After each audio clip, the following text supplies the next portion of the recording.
একটি সাক্ষাৎকারে ৬ তারিখ শেখ হাসিনার পুত্র সজীব ওয়াজেদ জয় স্পষ্টভাবে ঘোষণা দিয়েছিলেন তার মা আর বাংলাদেশের রাজনীতিতে ফিরবেন না। আমরা কয়েকজন শুধুমাত্র জানতাম যে তিনি ঘোষণা দেবেন তিনি পদত্যাগ করছেন এবং একটা সংবিধান অনুযায়ী যারা জড়িত ছিলেন তারা প্রত্যেকে ক্রিমিনাল এবং উনি এনেছেন দায় মুক্তি কথাটাকে নিয়ে যে তারা দায় মুক্তি দিচ্ছে কারণ তারা জানে তারা ক্রাইম করেছে এবং দারুণ কৌতুক উনি করেন। যেমন আবু সাঈদের নাম নিয়েছেন, মুগ্ধর নাম নিয়েছেন, নিয়ে বলেছেন সবার হত্যাকাণ্ডের সাথে মাস্টার মাইন্ড। আসসালামু আলাইকুম প্রিয় দর্শক, ইতিমধ্যে আপনারা জানতে পেরেছেন যে লন্ডন আওয়ামী লীগের একটি বিশাল সমাবেশ হয়েছে এবং সেই সমাবেশে প্রধানমন্ত্রী শেখ হাসিনাকে কিন্তু প্রধান মেহমান হিসেবে দাওয়াত দেওয়া হয়েছিল। সেখানে তিনি ভাষণও দিয়েছেন যে বাংলাদেশ থেকে পালিয়ে গেছেন সবাইকে ফেলে এবং পালানোর জন্য তিনি সময় পাননি, বরং ৪৫ মিনিট সময় পেয়েছে বাংলাদেশ থেকে পালিয়ে যাওয়ার জন্য। সেই প্রধানমন্ত্রী কি করে ওই দেশে গিয়ে সমাবেশ করে ভাষণ দেয় এবং আরও কিছু গুরুত্বপূর্ণ কথা বলেছেন তিনি, সেগুলো আমরা শুনবো। সাথে আমরা ডক্টর জাহিদের একটি আলোচনা শুনবো। সেই আলোচনা শুনলে বুঝতে পারবেন যে আওয়ামী লীগের বর্তমান পরিস্থিতি কতটা খারাপ অবস্থায় যাচ্ছে। রীতিমতো পূর্ব ঘোষণা দিয়ে পোস্টারিং করে প্রধানমন্ত্রী শেখ হাসিনা ভাষণ দিয়েছেন যুক্তরাজ্যের একটা সভায়। লন্ডনে এটা হয়েছে। আমরা এটা নিয়ে আগে কথা বলেছিলাম এবং সেই ভাষণে কি হয়েছে সেটা নিয়ে কথা বলবো। এবং শুধু সেটা না, একই ধরনের চেষ্টা প্রধানমন্ত্রী, তথাকথিত প্রধানমন্ত্রী আবার চালিয়ে যাচ্ছেন, সেটারও একটা পোস্টার ফেসবুকে ছড়িয়ে পড়েছে এবং সেটাও নিশ্চয়ই তারা করবেন। এটাকে সরকারের কিভাবে ডিল করা উচিত বা সরকার ঠিকঠাক মতো ডিল করতে পারছে কিনা সেটা নিয়ে কথা বলবো। এবং এবারকার এই সভার একটা গুরুত্বপূর্ণ ডাইমেনশনও আছে, সেটা নিয়েও কথা বলতে চাই। তার আগে একটু জানি যে উনি আসলে কি বলেছেন। সেটা খুব বেশি নতুন ধরনের কথা তিনি বলেছেন তা না, তিনি সাধারণত যেসব কথা গতানুগতিকভাবে বলেন সেগুলো বলছেন। তিনি বলছেন বাংলাদেশে এই মুহূর্তে কোনো ন্যায় বিচার নেই, এখানে খুব ভয়ঙ্কর রকম মবের শাসন চলছে, লোকজন যার তার ঘরে ঢুকে নাকি চুরি ডাকাতি করছে, সবার ঘরে ঢুকে। আমার মনে পড়ে গেল রোকেয়া প্রাচীর কথা, যিনি ঢাকার ৫% বা 10% বাড়ি নাকি ডাকাতি থেকে মুক্ত ছিল শেখ হাসিনার পালিয়ে যাওয়ার পর। ঠিক একই রকম বক্তব্য এখানে। তিনি যেসব লোকাল গভর্নমেন্ট বাতিল করা হয়েছে সেগুলোর তীব্র প্রতিবাদ করেছেন। এগুলো প্রত্যেকটা নির্বাচনের মাধ্যমে, নির্বাচন কমিশন এসব নির্বাচন করেছে এবং নির্বাচনের মাধ্যমে তারা দায়িত্বে এসছে, ক্ষমতায় এসছে, সুতরাং তাদেরকে দায়িত্ব দিয়ে মানুষকে সেবা করতে দিতে হবে। তিনি সরকারি কর্মকর্তা কর্মচারীদের হয়রানি বন্ধ করার কথা বলছেন। মানে একটা কথা আমি একটু বলে রাখি শেখ হাসিনাকে বা আওয়ামী লীগকে, তারা যদি সরকারি কর্মকর্তা কর্মচারীদের হয়রানি তার ভাষায় বন্ধ করতে চান তাহলে তাদের পক্ষে কথা কম বলতে হবে। এই প্রজাতন্ত্রের কর্মচারীরা যারা আসলে শেখ হাসিনার কর্মচারীতে পরিণত হয়েছিল তারা কি করেছে এটা আমরা জানি। আজকের বাংলাদেশে আমরা আর বিভক্তি বাড়াতে চাই না, তাই অত্যন্ত ভয়ঙ্কর গর্হিত অপরাধী ছাড়া বাকিদেরকে নিয়ে কাজ করার চিন্তা করা হচ্ছে। কিন্তু তাদেরকে নাকি হয়রানি করা হচ্ছে। সত্যিকার অর্থে সরকার সেই তুলনায়, আমাদের অনেকেরই অসন্তোষ আছে, সেই তুলনায় সরকার আসলে এদের বিরুদ্ধে তেমন কিছুই করেনি। এটা নিয়ে যৌক্তিক ক্ষোভ অনেকেরই আছে। আওয়ামী লীগের সবাইকে মুক্তি দিতে হবে এবং সবার মামলা প্রত্যাহার করতে হবে। আমরা জাস্ট শুনে রাখি তিনি এসব অভিযোগ করছেন। তারপর তিনি একটা খুব গুরুত্বপূর্ণ প্রশ্ন তুলছেন যে এই অভ্যুত্থানে যারা জড়িত ছিলেন তারা প্রত্যেকে ক্রিমিনাল এবং উনি এনেছেন দায় মুক্তি কথাটাকে নিয়ে যে তারা দায় মুক্তি দিচ্ছে কারণ তারা জানে তারা ক্রাইম করেছে এবং দারুণ কৌতুক উনি করেন। যেমন আবু সাঈদের নাম নিয়েছেন, মুগ্ধর নাম নিয়েছেন, নিয়ে বলেছেন সবার হত্যাকাণ্ডের সাথে মাস্টার মাইন্ড ডক্টর ইউনূস জড়িত। এই শব্দটা ইদানিং আমরা খুব শুনি, শেখ হাসিনাও ব্যবহার করছেন, তিনি তাকে দায়ী করছেন। উনি শক্তি প্রয়োগ করতে চাননি, করলে অনেক বেশি মানুষ হতাহত হতে পারত, সেই কারণে তিনি চলে গেছেন এবং পুলিশকে পরিকল্পিতভাবে হত্যা করা হচ্ছে এবং পুলিশকে মিথ্যা অপবাদ দিচ্ছেন। যদিও আমাদের এখনকার পুলিশের দায়িত্বপ্রাপ্তরা তাদের অতীত আচরণের জন্য, ভুলের জন্য ক্ষমা চাইছেন। এই ডিএমপি কমিশনারও ক্ষমা চেয়েছেন, আমরা সেটা দেখেছি, এটা রাইটলি উনি করেছেন। গণভবনে লুটপাটের কথা এনেছেন, উনি চলে গেছেন, এবং সংসদ ভবনের এবং এমপি হোস্টেলে লুটপাট হয়েছে বলে তিনি বলছেন, এবং গণভবনে হয়েছেন। এবং একটা খুবই অদ্ভুত জিনিস আগেও উনি বলেছেন, আবারও বলেছেন, ডক্টর ইউনূস যে গণভবনে গেল সেটার দিকে ইন্ডিকেট করে উনি বলছেন তিনি এবার বাকি লুট করতে গেছেন। এবং খুব মজার ব্যাপার, ওখানে উপস্থিত লোকজন এটাই হাততালি দিচ্ছে, সেইম বলছে, মানে ডক্টর ইউনূস গণভবনে লুট করতে যাচ্ছে। এই কথা শেখ হাসিনার মতো মানুষ বলতে পারেন, অবশ্য উল্টো শেখ হাসিনার মতো মানুষই বলতে পারেন, এবং তার আশপাশের লোকজন সেটাকে দারুণ এনজয় করেন, হাততালি দেন। বাংলাদেশে নাকি ভীষণ লুটপাট হচ্ছে, শেয়ার বাজারে টাকা পাচার হয়েছে, ব্যাংকের টাকা পাচার হচ্ছে। আমরা একটু শুনে রাখি, মানে শেখ হাসিনার বিরুদ্ধে আমরা যা যা কথা বলতাম ঠিক সেগুলো উনি ফিরিয়ে দিচ্ছেন। গণহত্যার অভিযোগ করছেন সরকারকে, টাকা পাচারের অভিযোগ করছেন, অর্থনীতিকে ধ্বংস করার অভিযোগ করছেন। বাংলাদেশের 2041 সালের মধ্যে নাকি বিরাট উন্নত হয়ে যাওয়ার কথা ছিল, স্মার্ট হয়ে যাওয়ার কথা ছিল, সেটা ধ্বংস করছে এখন ইউনূস। এবং 3টা গ্রুপকে, ইউনূসকে উনি ইন্ডিকেট করছেন বারবার, এবং এবার দেখলাম উনি ডক্টর ইউনূসের সাথে স্বৈরাচারী এবং ফ্যাসিস্ট শব্দটা বারবার ব্যবহার করছেন। মানে শেখ হাসিনাকে যতবার ফ্যাসিস্ট বলছেন, ডক্টর ইউনূসকে তিনি ঠিক সেটা ফিরিয়ে দেওয়ার চেষ্টা করেন। আগে যখন আমরা তাকে গণহত্যাকারী কেউ বলেছি, উনি গণহত্যা আসলে না, এটা একটু টেকনিক্যাল ব্যাপার আছে, ওই সময় ক্রাইম এগেনস্ট হিউম্যানিটি হয়েছে, যাই হোক। তো উনি সেটা ফেরত দিচ্ছেন, এবং তিনি মাস্টার মাইন্ড, সমন্বয়ক, উপদেষ্টা সবাইকে আবার হুমকি দিয়েছেন। ওনার খুব দুঃখ, উনি নাকি সবার গরিবের পেটে ভাত দিয়েছেন, দেশের উন্নয়ন করেছেন। এটাই কি তার অপরাধ? অপরাধের প্রশ্ন এসছে কারণ তাকে আন্তর্জাতিক অপরাধ আদালতে বিচার করা হচ্ছে এই অপরাধে কিনা। না, শেখ হাসিনা, আপনাকে বিচার করা হচ্ছে মানবতা বিরোধী অপরাধের জন্য। আপনি ক্রাইম এগেনস্ট হিউম্যানিটি করেছেন, যে অপরাধটা সাধারণ ফৌজদারি অপরাধ না। এটা বাংলাদেশ তো বটেই, সারা পৃথিবীর বহু জায়গায়, বিশেষ করে ইন্টারন্যাশনাল ক্রাইম ট্রাইব্যুনালেও আপনার বিচার করা যাবে। আপনি আপনার দেশের মানুষকে খুন করেছেন, গুম করেছেন, কাস্টোডিয়াল টর্চার করেছেন ক্ষমতায় থাকার জন্য, কিন্তু এগুলো মানবতা বিরোধী অপরাধ বলে সেটা করা যায়। উনি সংবিধান দেখাচ্ছেন আবার, যারা হত্যা এবং কু করে ক্ষমতায় এসছে। আমরা জানি সংবিধানের একটা অনুচ্ছেদ নিয়ে অনেক আলাপ হয়েছে, সেই অনুচ্ছেদ অনুযায়ী আপনি মানুষজনকে এই ধরনের সংবিধান স্থগিত, বাতিল ইত্যাদি করলে মৃত্যুদণ্ড পর্যন্ত দিতে পারেন, সেই জুজুর ভয় দেখাচ্ছেন। শেখ হাসিনার জন্য একটা ছোট্ট তথ্য দিয়ে রাখি, 15 সংশোধনী যে চ্যালেঞ্জ হয়েছিল সেটা রায় হতে যাচ্ছে 17 তারিখ, এবং এটা মোটামুটি নিশ্চিত। এটা আমরা আইন বিচার ব্যবস্থার উপর হস্তক্ষেপের প্রশ্ন না, ওই সংশোধনীটা এত বাজে ছিল, এত রকম ভায়োলেশন আছে ওটা বাতিল হবে। সো ওটা বাতিল হলে এই ধারাটাও চলে যাবে, সুতরাং আমরা বেঁচে যাব। তবে হ্যাঁ, এই কথা আগেও বলেছি, এখনো বলছি, শেখ হাসিনা ফিরে আসলে এইটা আমরা এই অনুচ্ছেদ যাক বা নতুন সংবিধান লিখি, সেই সংবিধানে অভ্যুত্থানকারীদেরকে জাতি সূর্য সন্তান বলে তাদেরকে ভবিষ্যতের সব অপরাধ থেকে মুক্তি দিয়ে লাভ নেই। শেখ হাসিনা সবাইকে আসলেই দেখে নেবেন। তারপর খুনিদের বিচার তিনি করবেন, এই যারা আন্দোলনে ছিলেন, অভ্যুত্থানে ছিলেন, সবার বিচার করবেন, যেমন যুদ্ধাপরাধের বিচার তিনি করেছেন, ইত্যাদি। সেখানে একটা প্রশ্ন, তার যে এখানে যে আন্তর্জাতিক অপরাধ আদালতে যে চিফ প্রসিকিউটর আছেন, নাম বলেননি, কিন্তু জনাব তাজুলকে ইন্ডিকেট করে তিনি বলছেন যে যিনি ওই সময় তাদের ডিফেন্সের মেইন লয়ার ছিল যুদ্ধাপরাধীদের, তাকে এখানে দেওয়া হয়েছে কেন, এই প্রশ্নটা তুলেছেন। কেউ তখন আগেও ভাবছিলেন যে তার নিয়োগের ক্ষেত্রে এই প্রশ্নটা করার চেষ্টা করা হতে পারে। এবং বিজয়ের মাস, বিজয় আসবেই, এবং ফ্যাসিস্ট ইউনূস আবার বলছেন তার চেলাচামুন্ডা যেভাবে সন্ত্রাসী বাহিনী দেশ ধ্বংস করেছে, সেই বিজয়ের সময় তাদের সবাইকে বিচারের আওতায় আনবেন। আচ্ছা, এটা শেষ না, ইনফ্যাক্ট এটা এখন সিস্টেম্যাটিক বিষয়ে পরিণত হচ্ছে, যেটা সবচেয়ে জরুরি কথা। আমার সামনে আরেকটা পোস্টার আসলো, ফেসবুক সূত্রে দেখেছি, আগেরটাও ফেসবুকে এসছে, সেটা হলো ডিসেম্বর 14 শনিবার। এটা আবার একটা হোটেলে, এটা আমেরিকাতে হবে, সেন্ট্রাল ফ্লোরিডা মহানগর আওয়ামী লীগ।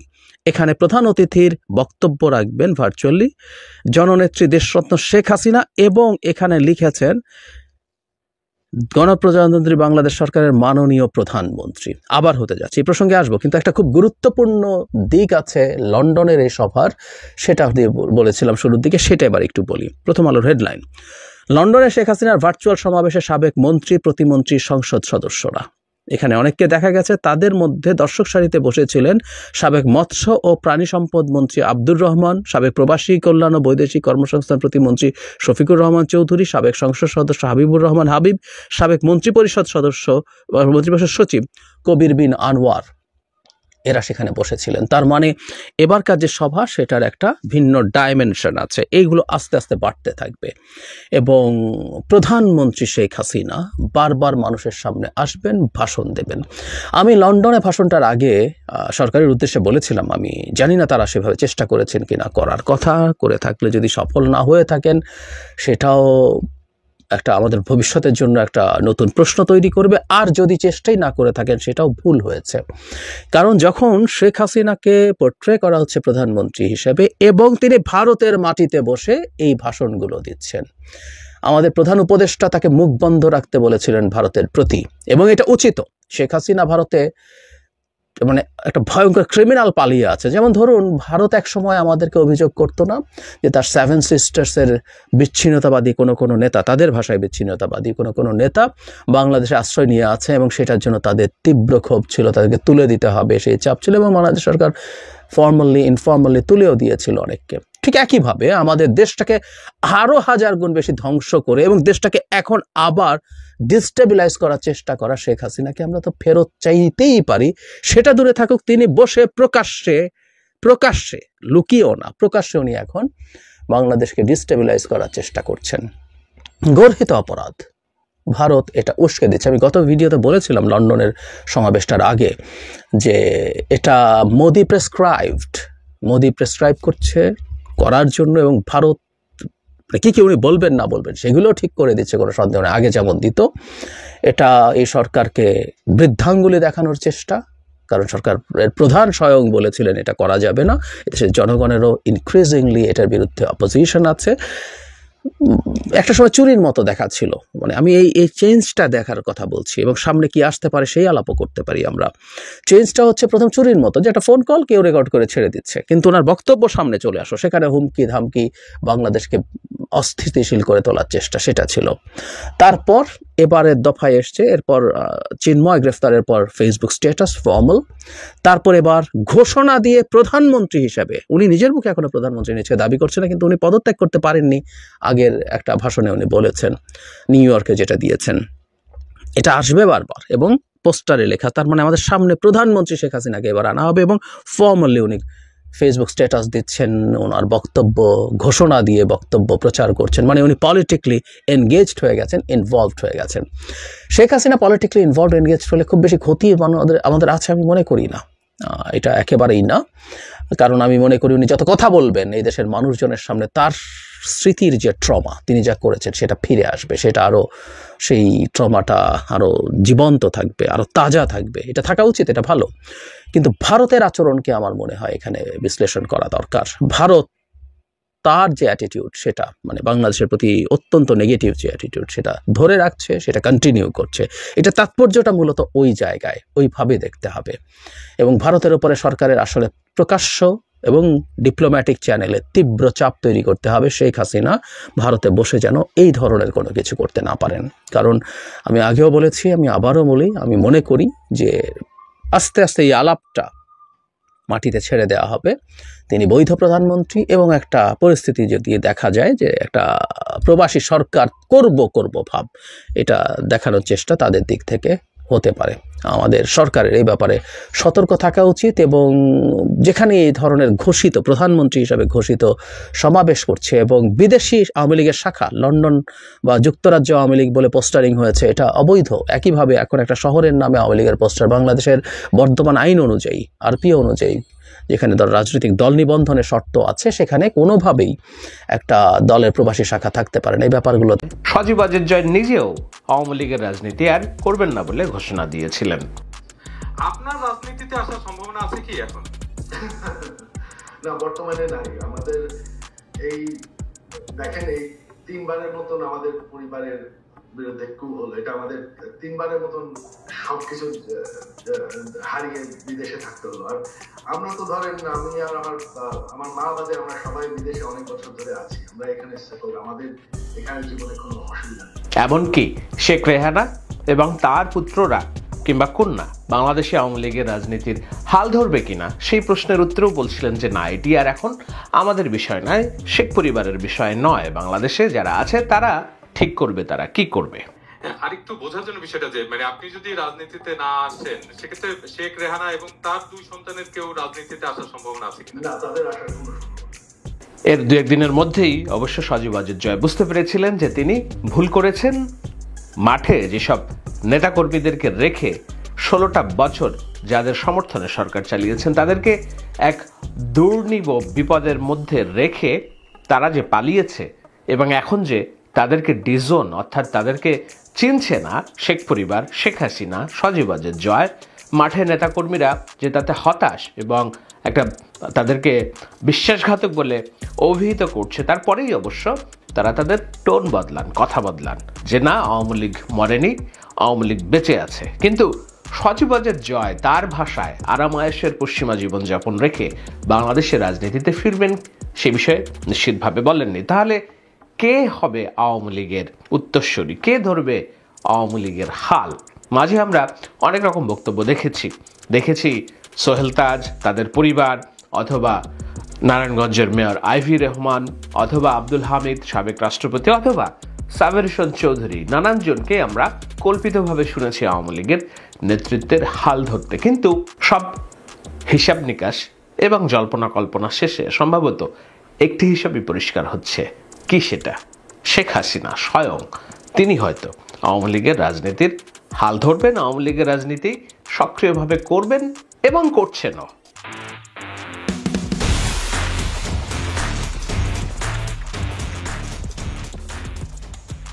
আমি যখন আলোচনা করছি 8 ডিসেম্বর, টুইটারে আমি দেখলাম আওয়ামী লীগের দলীয় পেজ থেকে শেখ হাসিনার একটি বক্তব্য প্রচারিত হয়েছে। যুক্তরাষ্ট্র আওয়ামী লীগের সভায় তিনি ভার্চুয়ালি যোগদান করে একেবারে রাজনীতির ভাষায় কথা বলেছেন, আওয়ামী লীগের সভানেত্রী হিসেবে কথা বলেছেন শেখ হাসিনার সরকার উৎখাত করে যেই সরকার বর্তমানে আছে সেটা অবৈধ দখলদার সরকার, এবং ডক্টর ইউনূস মেটাকুলাসলি প্ল্যান করেই জুলাইয়ের অভ্যুত্থান ঘটিয়েছে, নিজে তাদের মাস্টার মাইন্ডকে দিয়ে এই ধরনের অভিযোগ তিনি করেছেন। জানেন যে এখানে ডক্টর ইউনূস সে বহুদিন থেকে চেষ্টা করেছিল, 2017 দল করার চেষ্টা করেছিল, ব্যর্থ হয়েছিল, এরপর সে ষড়যন্ত্রে লিপ্ত হয় এবং সেটা সে নিজেই বলেছে।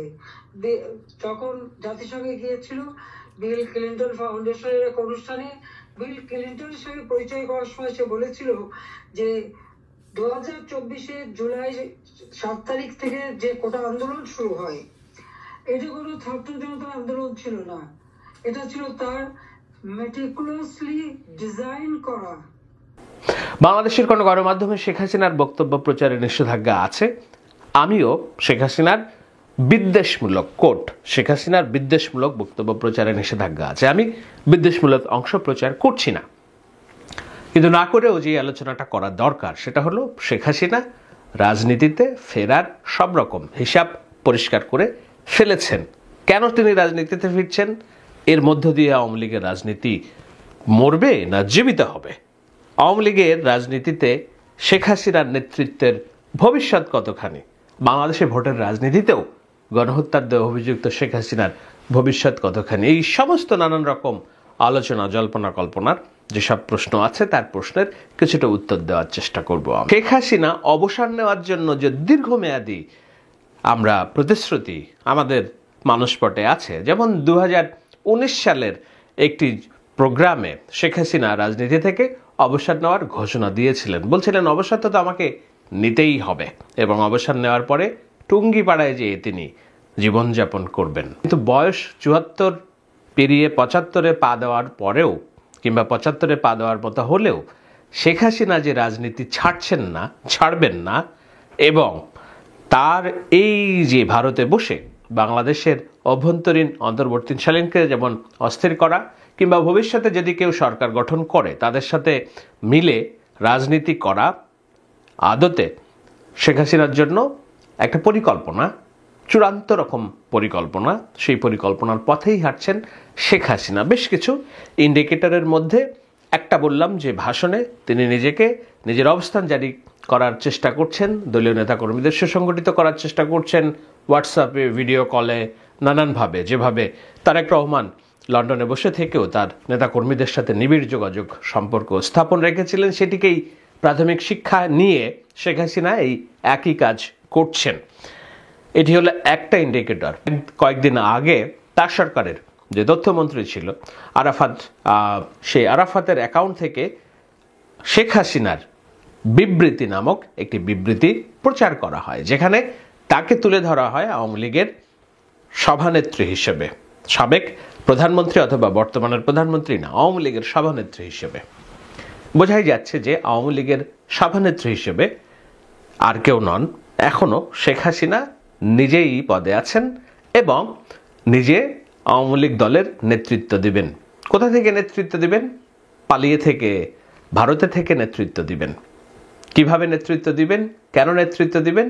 কেননা নেতৃত্ব দিবেন এই কারণে যে তিনি তার রাজনীতি শেষ হচ্ছে না, রাজনীতি থেকে তিনি অবসর নিচ্ছেন না, নেওয়ার আপাতত অভিপ্রায় নেই। অথচ এটিই হতে পারত বাংলাদেশে আওয়ামী লীগের রাজনীতির নতুন করে বেঁচে থাকার সবচেয়ে বড় মাহেন্দ্রক্ষণ, যদি শেখ হাসিনা পদত্যাগের কিংবা রাজনীতি থেকে অবসরের সিদ্ধান্তটা নিতে পারতেন।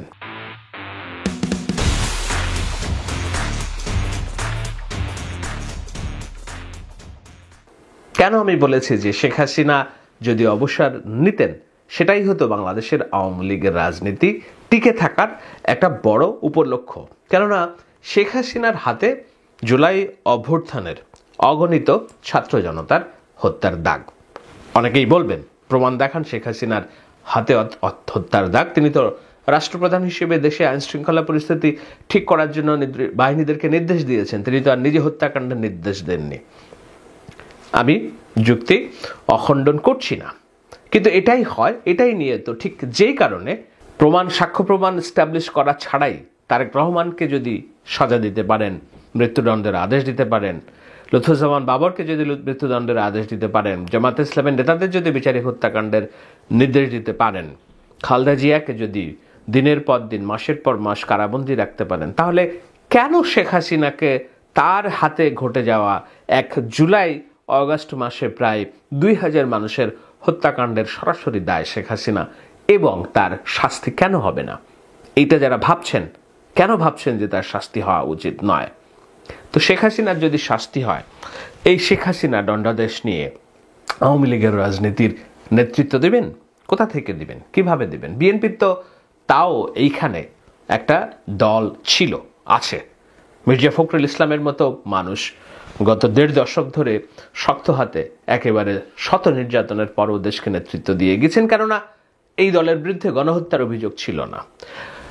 রুহুল কবির রিজভী দিনের পর দিন, রাতের পর রাত বিএনপির কার্যালয়ে ঘুমিয়েছেন, এক কাঁথায়, এক বালিশে। তিনি নীতি নৈতিকতা নিয়ে রাজনীতি করেছেন, মিছিল করেছেন 10 জন নিয়ে, 5 জন নিয়ে, কেননা তার বিরুদ্ধে গণহত্যার অভিযোগ ছিল না। তারেক রহমান লন্ডনে বসে তিনি মানুষকে, তার নেতাকর্মীদেরকে দিনের পর দিন, ঘন্টার পর ঘন্টা সময় দিয়ে রাজনীতি করেছেন, আলোচনা করেছেন। কেন করেছেন? তার বিরুদ্ধে গণহত্যার অভিযোগ নেই, তিনি উৎখাতকৃত সরকারের কোনো প্রধানমন্ত্রী ছিলেন না। শেখ হাসিনা উৎখাতকৃত একটি সরকারের প্রধানমন্ত্রী ছিলেন, একাধিকবার বলেছেন রাজনীতি করবেন না, করছেন। তার হাতে প্রায় 2000 ছাত্র জনতার দাগ, এবং সেটা তো এমনি এমনি হয়নি। বাংলাদেশে 5 আগস্ট, তার আগ দিয়ে অগস্টের 1 তারিখ থেকে কিংবা জুলাইয়ের 15-16 তারিখের পর থেকে বিভিন্নভাবে, ধাপে ধাপে, মোড়ে মোড়ে, মহল্লায় মহল্লায়, জেলায়, থানায়, বিভাগীয় শহরগুলোতে এত লক্ষ কোটি মানুষ একসাথে রাস্তায় এসে অবস্থাপন করেছে, এত লক্ষ কোটি মানুষ একসাথে এসে বিজয় উল্লাস করেছে। এটি স্বাধীনতার পরের দিনও সম্ভবত 16 ডিসেম্বরেও এত বিজয়ের উল্লাস ঘটেনি। তো এই বিশাল সংখ্যক জনগোষ্ঠীর প্রত্যক্ষভাবে, সরাসরিভাবে যেই সরকার উৎখাত করার পেছনে যেই অবদান কিংবা যেই ভূমিকা, এবং এই বিজয়ের অংশীদার কেবল কোনো নির্দিষ্ট দল না, জামাত না, শিবির না, বিএনপি না, ছাত্ররা না, আপামার জনসাধারণ, তারা মনে করে এই উৎখাতে তারও অবদান আছে। তো এই ধরনের একটি জনগোষ্ঠীর মনোভাব, ক্ষোভকে সামনে নিয়ে রেখে শেখ হাসিনা বাংলাদেশে আওয়ামী লীগের মতো রাজনৈতিক দলের নেতৃত্ব দিবেন? সেই নেতৃত্ব সাধারণ মানুষের কাছে গ্রহণযোগ্য হবে? আমার হিসেবে হওয়ার কথা নয়। এ কারণেই বলেছি যে আওয়ামী লীগ নামক রাজনৈতিক দলটিকে বাঁচিয়ে রাখার জন্য এর চেয়ে ভালো কোনো বিষয় হতো না যদি শেখ হাসিনা নিজে নেতৃত্বে না দিয়ে অপেক্ষাকৃত তরুণ, সৎ, যাদের হাতে রক্তের দাগ নেই, সর্বজন গ্রহণযোগ্য কাউকে সামনে আনতেন এবং দল যদি সেভাবে পরিচালিত হতো, কেবল তাহলেই হয়তো বাংলাদেশে আওয়ামী লীগের রাজনীতি বেঁচে থাকতো।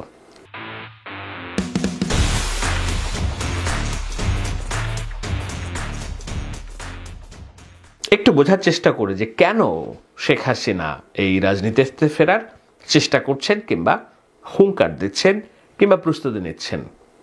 আমার হিসেবে অন্য কোনো কারণ নয়। কারণ হলো শেখ হাসিনা জানেন তার পরিণতি। তার বিরুদ্ধে প্রায় 2 শতাধিক হত্যা মামলা হয়েছে, আরও হবে। $1 বিলিয়ন যে পাচার হয়েছে বলে শ্বেতপত্র প্রকাশিত হয়েছে, তার দুর্নীতির মামলা হবে। এর বাইরে গণতন্ত্র হত্যা, গুম, খুন, এসব নানান বিষয় আছে, এগুলো হতেই থাকবে। এই রাজনৈতিক এই বিচার কাজ, তদন্ত এবং মামলাগুলোকে রাজনৈতিক হয়রানি বলে ট্যাগ দেওয়ার একটা সুযোগ শেখ হাসিনা তার আত্মপক্ষ সমর্থন করার জন্য ব্যবহার করবেন বলেই তিনি রাজনীতিতে যে অপ্রাসঙ্গিক, রাজনীতি থেকে অবসরপ্রাপ্ত একজন ব্যক্তি, সেইটা তিনি রাখতে চান না, সেটা বলতে চান না। রাজনীতি থেকে যদি তিনি অবসরই নিয়ে ফেলেন, নাই থাকেন, তাহলে রাজনৈতিক নিপীড়নমূলক মামলা কিংবা আদেশ, বিচার বলে এটাকে মোকাবেলা করার কোনো নৈতিকতা থাকে না। তাকে এটা মোকাবেলা করতে হলে তাকে রাজনীতিতেই থাকতে হবে। সে কারণেই তিনি আওয়ামী লীগের সভানেত্রী হিসেবে নিজের অবস্থান জানান দিচ্ছেন। এটি একটি কারণ। আর দ্বিতীয় কারণ হলো, যেই নিকৃষ্ট পন্থায় তার বিদায় হয়েছে বাংলাদেশের রাজনীতি থেকে, সেটি কল্পনাও করেননি শেখ পরিবার, শেখ হাসিনা, কেউ। বরঞ্চ দাম্ভিকতার সাথে তিনি বাংলাদেশকে তার বাবার বাংলাদেশ বলতেন এবং যা ইচ্ছে তাই করতেন। কিন্তু গণমানুষ যে তার বিপক্ষে এভাবে অবস্থান নেবে, সেই যে ক্ষোভ, রাগ, দুঃখ, সেটা যেমন আছে। এবং একই সাথে তিনি বর্তমান সরকার তার বিদায়কে এককভাবে জামায়াত শিবির, স্বাধীনতা বিরোধীদের সম্মিলিত প্রচেষ্টা হিসেবেও তিনি দেখেন। শেখ হাসিনাকে যেহেতু তার কাছাকাছি থাকতে, তার রাজনীতি আলোচনা করতে অনেকদিন থেকেই আমি চিনি, তার ভিতরে অসম্ভব এক প্রতিশোধের নেশা, রক্ত কাজ করে, তার চোখে মুখেই বেরিয়ে পড়ে সেটা। শেখ হাসিনা হয়তো ভাবছেন তিনি প্রতিশোধ নেবেন, জীবনের শেষ প্রান্তে হলেও, শেষ বয়সে হলেও, মৃত্যুর 2 দিন আগে হলেও তিনি এই যে বাংলাদেশের যেই রাজনীতি থেকে তাকে উৎখাত করা হলো, সেই রাজনীতিতে ফেরার মাধ্যমে প্রতিশোধ দিবেন। যারা তাকে উৎখাত করেছে তাদের বিচার কিভাবে হবে না হবে সেটা হয়তো তার মাথায় নেই, অথবা থাকলেও থাকতে পারে, কিন্তু সেটা সুদূর পরে হয়তো, সেটা কেবল স্বপ্নদোষ। কিন্তু যেই স্বপ্ন শেখ হাসিনা দেখতে পারেন কিংবা দেখছেন, সেটা হলো ক্ষমতার রাজনীতিতে একদিনের জন্য, মৃত্যুর আগে হলেও ফিরতে চান শেখ হাসিনা। সেটা কি সম্ভব? অনেক বড় প্রশ্ন। আওয়ামী লীগের কর্মী সমর্থক যারা আছেন তারা বলবেন সম্ভব। আওয়ামী লীগের ভোট আছে এখনো। আমি মনে করি আওয়ামী লীগের ভোটের রাজনীতিতে ক্ষমতায় ফেরার মতো সক্ষমতা আওয়ামী লীগের এখন যেমন নেই, আগামী 15-20 বছরেও তৈরি হবে বলে আমার মনে হয় না। কেননা বাংলাদেশের মানুষ শেখ হাসিনাকে 1996 সালে ক্ষমতায় বসিয়েছিল কেবলমাত্র শেখ হাসিনার ভুল পাল্টে জাতির কাছে একেবারে করজোড় ক্ষমা প্রার্থনার পরেই কেবল রাষ্ট্র পরিচালনার প্রাথমিক সুযোগ পেয়েছিলেন শেখ হাসিনা। কিন্তু শেখ হাসিনা তার চরিত্র বদলাননি। বিরোধী দলের রাজনীতি মানে জ্বালাও পোড়াও, বিএনপি ক্ষমতায় থাকতে 173 দিন হরতাল পালন করা, গাড়ি পুড়িয়ে মানুষ মারা, এই সব কিছু দিয়ে এমন একটা অস্থির প্রেক্ষাপট তিনি করেছিলেন 2000 থেকে 2006 সাল পর্যন্ত বিএনপির তৎকালীন সরকারকে। এরপরে ভারত, তাদের গোয়েন্দা বাহিনী, আর্মি, এদের সহযোগিতায় 2008 সালের নির্বাচনে আবার ক্ষমতায় আসেন শেখ হাসিনা। সেবার এই যে আসলেন, এরপর ভাবলেন যে ভোট দিয়ে আওয়ামী লীগ আর কোনোদিন রাজনীতি করতে পারবে না, ক্ষমতায় আসতে পারবে না, সুতরাং তার ভোটের বাইরে যেয়ে তাকে হিসাব করতে হবে। সেই হিসাব করে 16টা বছর ক্ষমতায় থেকেছিল, রাতের ভোট, দিনের ভোট, দামি ভোট, এইসব করে। বাংলাদেশে যদি ভোট ব্যবস্থাটা সুন্দর করা যায়। দর্শক এতক্ষণ শুনছিলেন আমাদের ভিডিওটি এবং বুঝতে পেরেছেন যে আওয়ামী লীগের মতো নির্লজ্জ দল আমি মনে করি আর মনে হয় কেউ নাই, বিশেষ করে শেখ হাসিনা। তার আসলে লজ্জা শরম সবই চলে গিয়েছে। এবং শেখ হাসিনাকে আমি বলবো, আপনি পালিয়ে যাওয়ার জন্য সময় পাননি, বাংলাদেশের থেকে এমনভাবে পালিয়ে গেছেন, জনগণ যদি আপনাকে ধরতে পারতো তাহলে মাটির সাথে মিশিয়ে আপনাকে এমন শিক্ষা দিত যা আপনার বাপেও আপনাকে শিক্ষা দেয়নি। অতএব সেই প্রধানমন্ত্রী কি করে লন্ডনে একটি সমাবেশ ডাকে এবং সেই সমাবেশে বড় বড় মিথ্যা কথা এবং বড় বড় যে সাজানো নাটক সেখানে কিভাবে অভিনয় করলেন।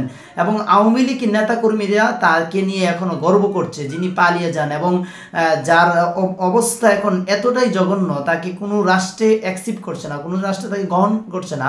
সেই নেত্রীকে নিয়ে কিভাবে আওয়ামী লীগ এখনও বড়াই করে এবং তাকে নিয়ে সামনে অগ্রসর হওয়ার স্বপ্ন দেখে। প্রিয় দর্শক, আসলেও আওয়ামী লীগের ভিতরে লজ্জা মনে হয় এই জিনিসটা নেই, আর না থাকার বিশেষ কারণ রয়েছে, কারণ তারা এখন বর্তমানে ক্ষমতার উন্মাদ, ক্ষমতার জন্য পাগল হয়ে গিয়েছেন। আওয়ামী লীগ এমন অবস্থায় রয়েছে যে রাস্তার ধারে 7 দিন ধরে একটি বাঘ অনাহারে থাকলে যখন একটি হরিণ দেখে তখন তাকে জীবন দিয়ে যেভাবে লাফিয়ে ধরে, এখন আওয়ামী লীগ তাদের জীবন দিয়ে হলেও শেখ হাসিনাকে বাংলাদেশে ফিরিয়ে আনার চেষ্টা করছে এবং তারা পুনরায় আবার প্রতিষ্ঠিত হওয়ার চেষ্টা করছে।